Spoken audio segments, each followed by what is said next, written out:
Smallmouth they're hands down my favorite species, and if you ask me why, it's hard for me to explain why they're my favorite species. I think it's mainly because I have ever since I was a kid, that's what I would catch. You know, that's like my earliest memories of angling was fishing for smallmouth in the summer.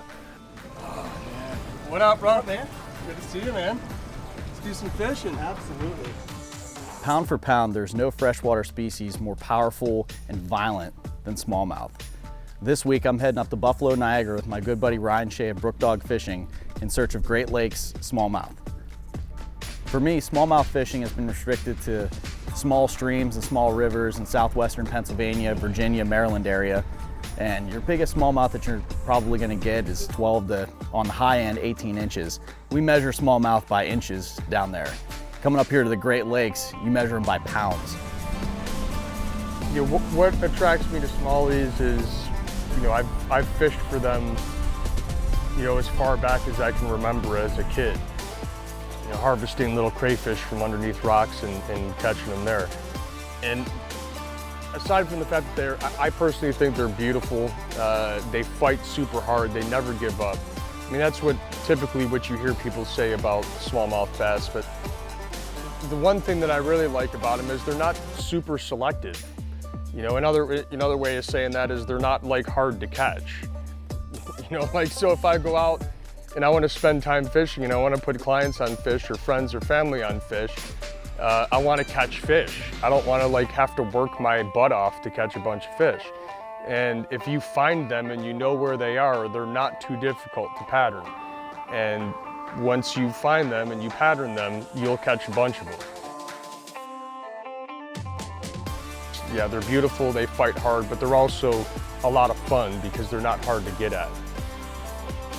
I knew we had a front coming in, and I told Jeremy, I'm like, dude, we're just gonna cover water and put in work.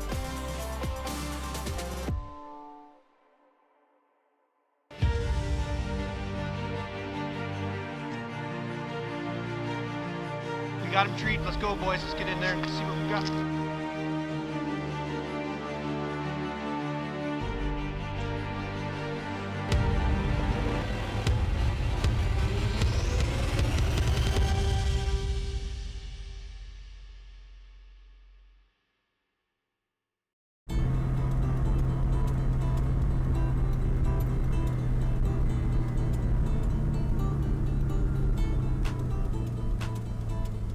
Basically, I fished this from April, end of April, beginning of May-ish, all the way through mid-September, and then I moved to the lower river to fish for salmon, and then steelhead, then Lakers.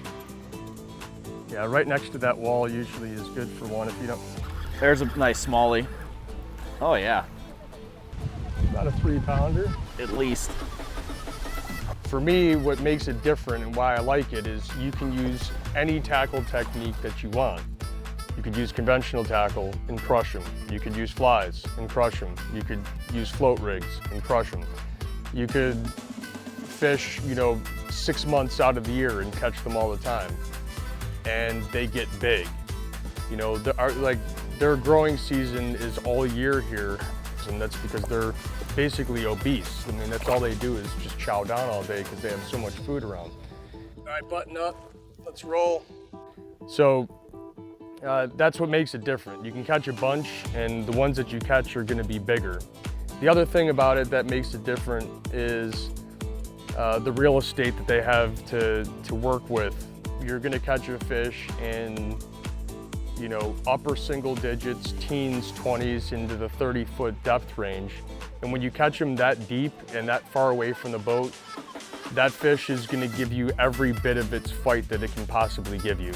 And they get to barrel and just plane and fight, and they have current and all kinds of depth and the ability to go all over the place to be able to really bend the rod and challenge you. So that's what makes it different. Big water, more fish, lots more room to work with when you get them on the end of the line. And they're available to you for at least half the year, which is different from just about anywhere else that I've fished before.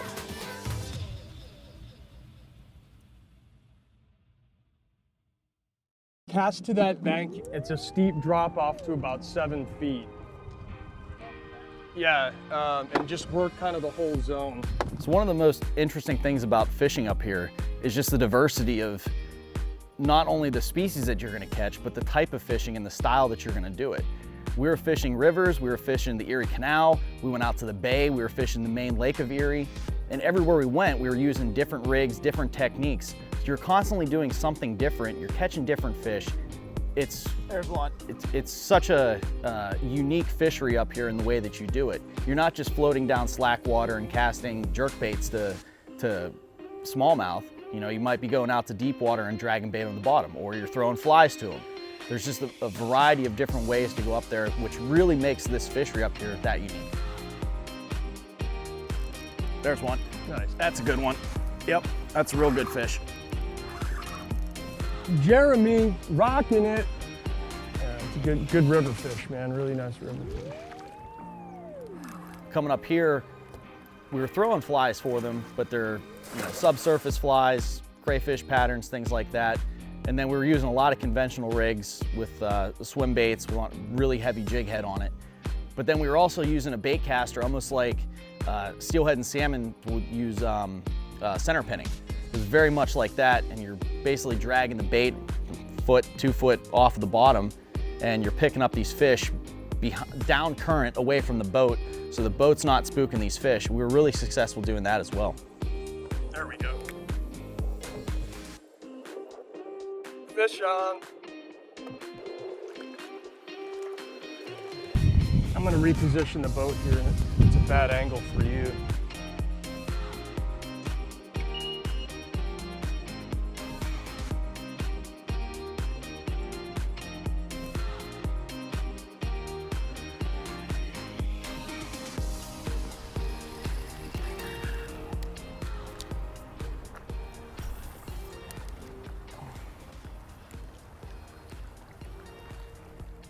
Oh, come back.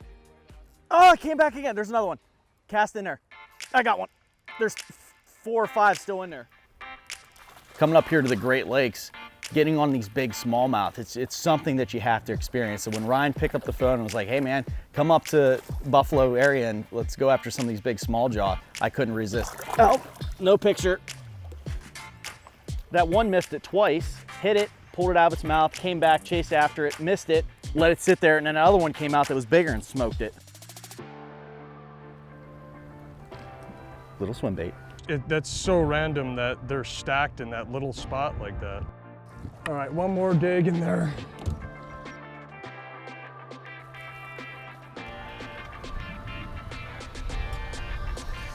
All right, I'm good.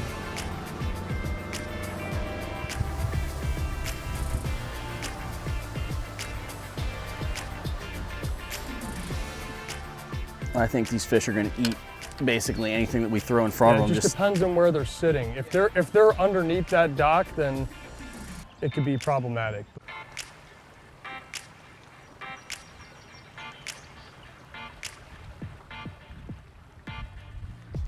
There we go.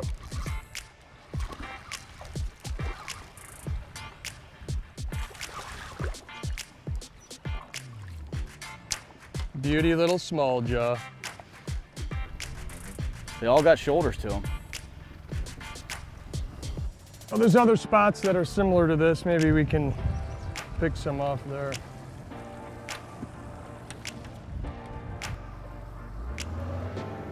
Fascinating working the water like this. I mean, I'm always excited about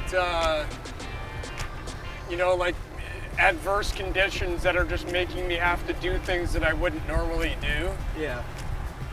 I mean, because I've caught freaking thousands of fish on this water, and I've never once felt compelled to come down here and fish this like this. But now I am, and it's like, all right, I wonder if there's something else to this. Like maybe this is a good holding spot that I can come back to. Yeah.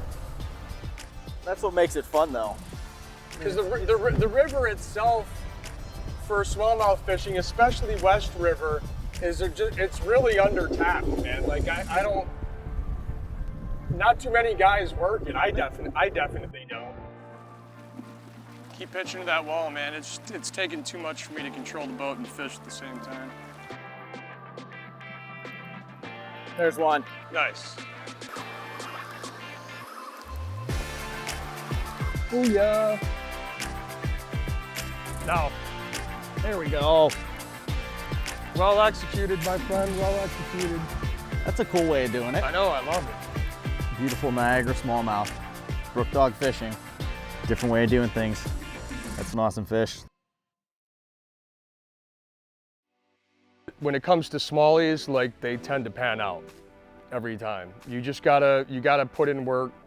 And what was cool about having you guys in town, you know, I ended up fishing places that I rarely, if ever, fish here. And luckily that's all captured on film, because we spent a lot of time fishing East River, and we got some good pockets where there were some fish holding, and now I know. You know, if things are rough or the wind's off or conditions are weird, I know certain spots where I can go to now that I wasn't aware of before, that we ended up patterning fish that ended up creating an awesome day for us. So tough wind, you know, crazy sun, big rainstorm. I was concerned, but we found good windows to get action, and every time we got that window, we were able to make some stuff happen. So it was cool. You're truly in an urban fishery this time of year, because you always see the skyline, you see the relics of, you know, the buffalo of the early 1900s, a bunch of abandoned buildings and factories and grain mills and that type of stuff. So you got this kind of really cool, like, post-industrial era vibe while you're out there, you know, hammering big fish all day. So yeah, this time of year we spend a lot of time, pretty much all the time, out on Lake Erie in the upper Niagara River, where Lake Erie dumps into the Niagara, and Lake Erie creates the Niagara River. That's where we're spending all of our time.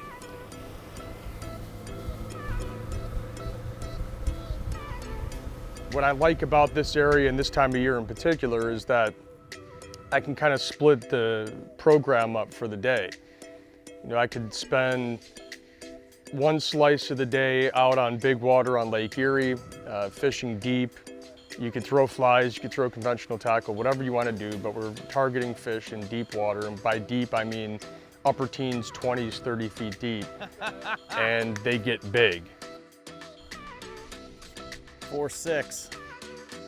Their growing season is all year here, and they have such a huge ecosystem to feed off of, between gobies and emerald shiners and aquatic insects and crustaceans like crayfish and stuff like that. So the growth rate for our fish is immense. They get big, and they get big quick. Smashed it too. We got on a bunch of different species. I think we boated 5 or 6 different species. It's just phenomenal fishery up here. And the opportunities that you have to catch different species and different methods all on the same trip, it's just unmatched by any region. So powerful. There we go. Beautiful fish, not a mark on it. Jorge's running for the water. You don't want to jump in there. Dude doesn't know what he's doing. Guess what, buddy? You ain't gonna make it. You're gonna feed a sheephead. So about 12, 13 years ago now, my bro Nate and I were fishing somewhere in Pennsylvania, and we caught a bunch of brook trout. We were hanging around the fire that night, and we somehow started saying, like, I caught a bunch of brook dogs today, like referring to brook trout. And the name just kind of stuck, and we both kind of looked at each other and said, hey, you know, if we start a guide service someday, we'll call it Brookdog Fishing Company. Look at what they're doing to that 8-weight. That's just insane. So, you know, you fast forward from that point, and you know, it's my time to leave the Marine Corps, and there was nothing else that was on my mind but to guide. And Hey girl. it was just a natural decision for us to come back to this area. Mainly because, you know, our families are from here, my family's from here, my wife's family's from here, but the other side of it from a guiding perspective is this is a year-round fishery. There's enough work to go around for every slice of the year. When you get kind of tired of catching a bunch of fish in deep water and you're in this big inland ocean, you get tired of just looking at the Buffalo skyline in a big kind of freshwater sea, then we moved to moving water, which is the Niagara River. And now you're covering a lot of ground, you're constantly moving, and you're fishing over a bunch of different fish that are stacked in feeding lanes and that kind of stuff. So you get a good diversity in a given day where you can do some big open water stuff and then get a little bit more boxed in where you're fishing moving water and that kind of thing. It all works. Some works better than others, but whatever you like to do. It's mid-June. Some fish are on the spawn still, some fish are post-spawn. They're in between patterns right now, which has given us the ability to target different fish, different methods, in different parts of the Niagara and Lake Erie. So, like I said, we were fishing both sections of the Niagara, we fished the bay, and then we also fished out in the lake in deep water, and we were successful everywhere we went just because these fish, some are on this pattern, some are on that pattern, which really opened up the opportunities and contributed to our success this week. Perfect habitat.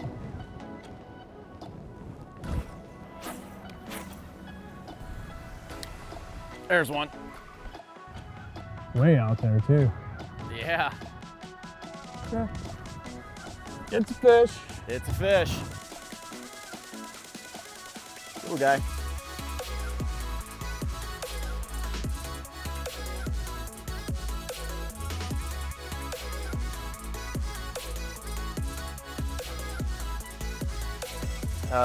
You know, when I see that first head shake and when I see that first plane in the water, and I know for a fact that it's a smallmouth, I'm just stoked because I know that that person's going to be able to see just a gem of the region that they won't be able to catch anywhere else in this country.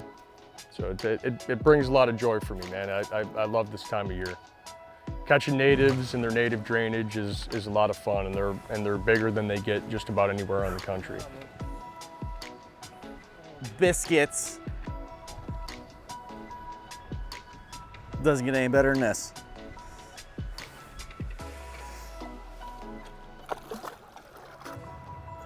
One of us missed that fish yesterday. I Yeah.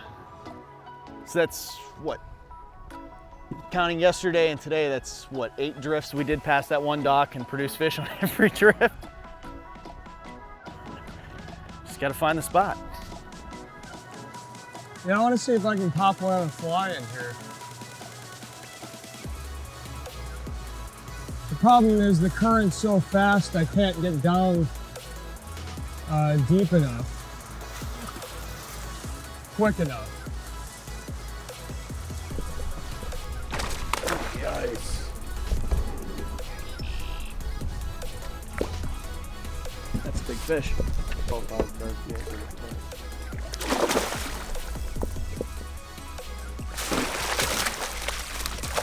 Oh yeah. On the fly. Oh yeah. Sweetness. There was no hesitation. No. Came out of the darkness. Just came up and sipped it. Yep. I was waiting for pressure, violence, something, and I was just like, Yeah, well. I thought I saw it eat it, and I was like, I couldn't have done that simple.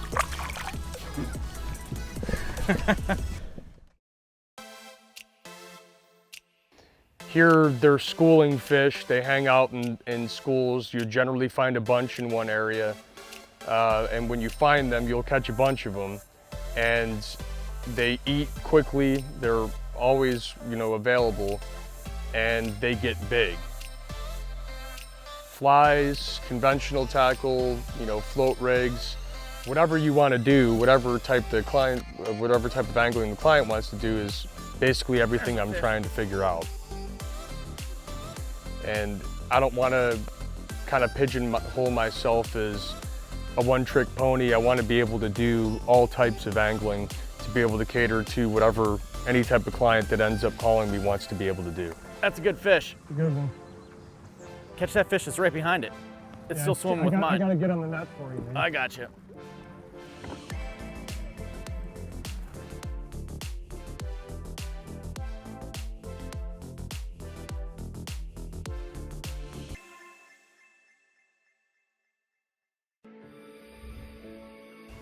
straight away at 12 Yeah. o'clock, there's like 4 or 5 sitting in that pocket right there. Drop a cast in there too.